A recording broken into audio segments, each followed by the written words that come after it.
I want to say something about aging.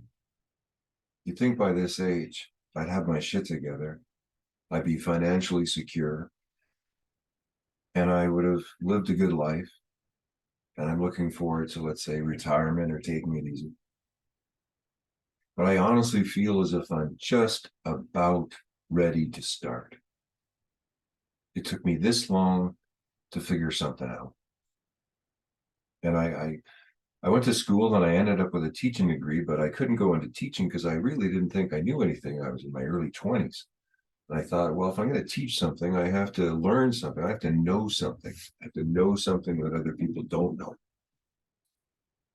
And as I went along in life, I kept figuring out that I didn't know much and there was so much out there. And every time I learned something, there was something more I didn't know. And so I never felt like I really knew enough.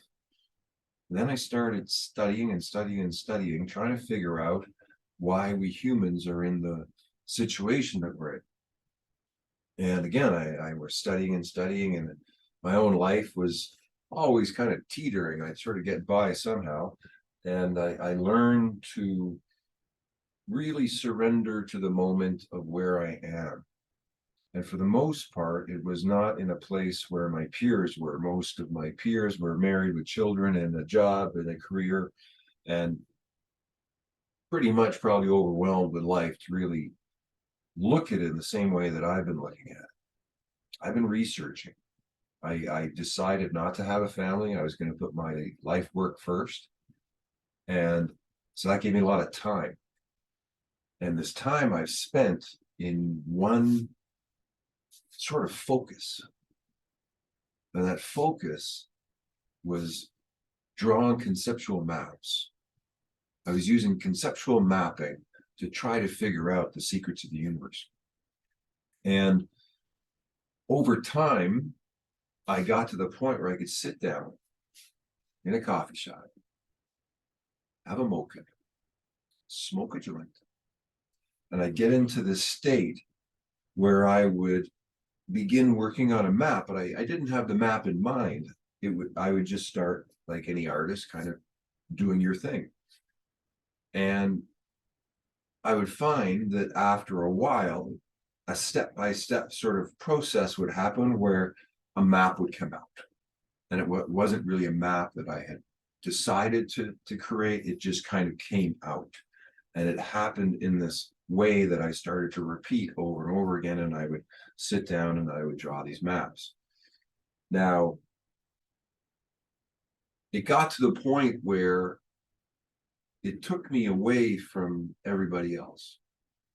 Whatever had happened to my mind and whatever had happened to me in this process, it took me into a very different way of interpreting reality, of seeing reality, listening to reality. And I tended to become more and more of an observer of everywhere I was at, because sometimes, a lot of times, it didn't make sense to me why humans were either organized in the way they were, why they were using time in the way they were, why we did anything the way we were. And it seemed that everybody else accepted that this is just the way it is. Get along with your life, go do it. Don't. So, and as you get older, everyone's going into their different destinies of direction, kind of thing. And because I was so focused on fundamentally wanting to figure out the spiritual questions, why am I here? Who am I? And how are we here? Why are we working this way? And every major religion, usually based on a prophet, has got these questions already figured out. And so they put it in a book and they give it to their priests and they teach it to their people. And then people grow up with this thinking or this worldview about what life is. But I didn't want any of that. I wanted to figure out, like Jesus or Buddha, Muhammad, different prophets along the way had said there is a different way, but it seemed they went through a process to figure it out. The book didn't tell them how to figure out. The book came afterwards to explain what they had experienced. And if you've ever experienced any God consciousness, if you've ever tapped into something so much bigger than the normal mundane frequencies, you realize there's so much more out there. But the way we live our lives stops it. If you don't have reverence for the world you're in, if you don't have reverence for the life that we are, you will stop it.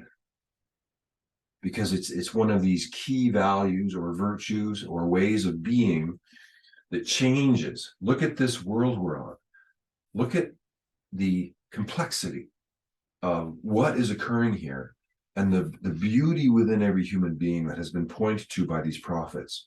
And yet we are all in this transactional, money-based usury system, trying to figure out a way to live that mathematically is impossible to live.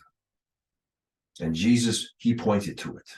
And different spiritual masters all point to it, in a sense that you are not going to achieve your higher levels of consciousness if you're caught in the thinking created by this transactional world. And so we're in a crisis right now. We're at a bifurcation point. We're at a crossroads. And that crossroads is linked to our financial system. And the crossroads is linked to us as human beings now with the internet, an international communication system.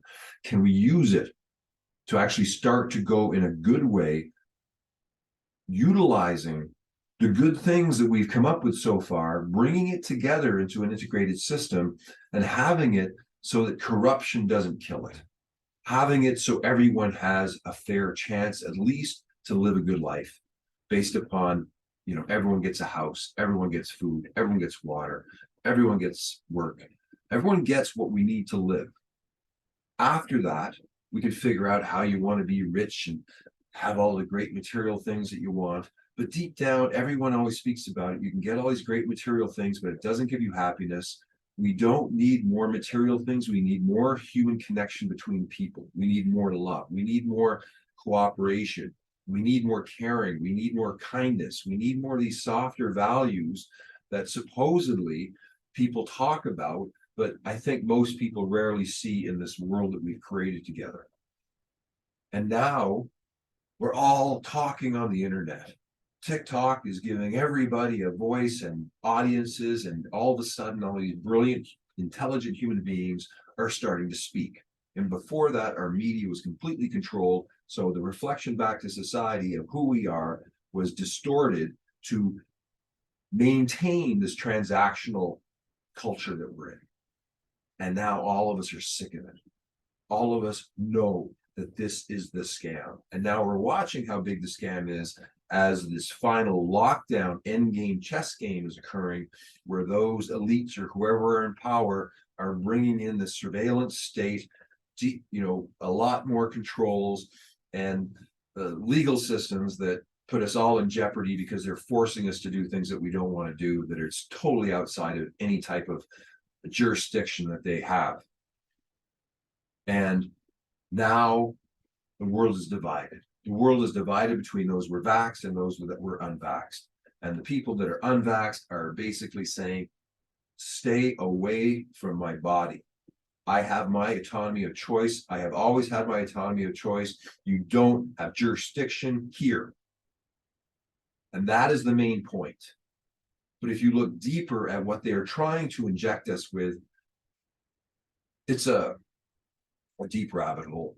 And if you're not willing to go down it because you got vaxxed and now you feel like an idiot because you did something that was forced upon you by the group, manipulated mental belief systems given to us by this unending media machine that is following the rules of the puppet masters of repeat the same story, repeat the same story, repeat the same story, repeat the same story until it becomes the truth. And that's how you turn a big lie into the truth. And so here we are, human beings, waking up to the fact that one, we're being attacked, and two, there's something higher spiritually that is beckoning us. There is something beautiful that is beckoning us, but we have to know how to navigate to deal with these attacks and to create good things. This is not always so easy, right? Especially if you're struggling to pay your bills and your kids are going crazy, or you're going crazy, or everyone's going crazy. So I would like to think that the work I've been doing with these conceptual maps can create a central reference point for us to create good systems that are supportive of human and other life, and to bring us back in balance and harmony with the laws of the universe, the real ones, and stop bickering over everything that divides us, and start looking at what unites us, and start looking at what is good for all humans, and start treating each other well, and start to calmly, using the best of what we have, start to reorganize how we mentally think and how we organize together as people. And to do so, I believe I've created some tools called the New Paradigm Toolkit, maps, card sets, game boards, processes, and software. I know you're going, here's the cell, but this is the cell. I have a solution. I'm not just talking about all this insanity and saying, well, now we're screwed. I'm saying there's a solution. The solution is us individually first, reordering our value systems, coming up with an actually authentic, conscious value system, and then learning how to bring that as your own operating system into the world. To do so, we need a language reference point that's universal, that makes sense, that can run things, but then your value system can be custom designed.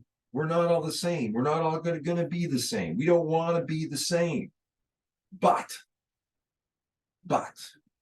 we can share some values, let's say, at a higher level, at the group or community level. Honesty is a good idea. Cooperation is a good idea. Integrity is a good idea. Love is a good idea. Courage is a good idea. All of these values are the real meat of being a human being. It is the real, it's consciousness. Consciousness is choosing to consciously think, feel, be, do in this world, where we start to take control over how and who we are, rather than just reacting to all of the external stimuluses that are always bombarding us, attempting to get our attention, attempting to get our thinking to think in a certain way, to be in a certain way that is usually based upon fear at the bottom of it. We're in these two paradigms. There's a paradigm based upon fear, there's a paradigm based upon love. There are two ways of being, thinking, everything. And my guess is that you personally want to be in the paradigm of love. Everybody does, but we're trapped in a paradigm of fear. So our tools have to be able to bring us from one to the other, to be able in the moment to be aware of who am I, why am I here, where am I going, and to have a stable reference point that gives you purpose, that gives you the feeling that you are connected to a greater whole, that you are contributing to the people around you, and that you are a valid member of this species. Every human being deserves that, has that, but they have to claim that. And that claim is your claim to sovereignty. The claim is between you and your creator. There's nothing. There's no government in between you and the creator. We are here. So the true sovereigntist movement or thinking is that where you are the captain of your own ship. You haven't given up your jurisdiction or sovereignty to some other entity, the government. This is my message to you. I hope you hear it, because I'm going to keep talking until you get it.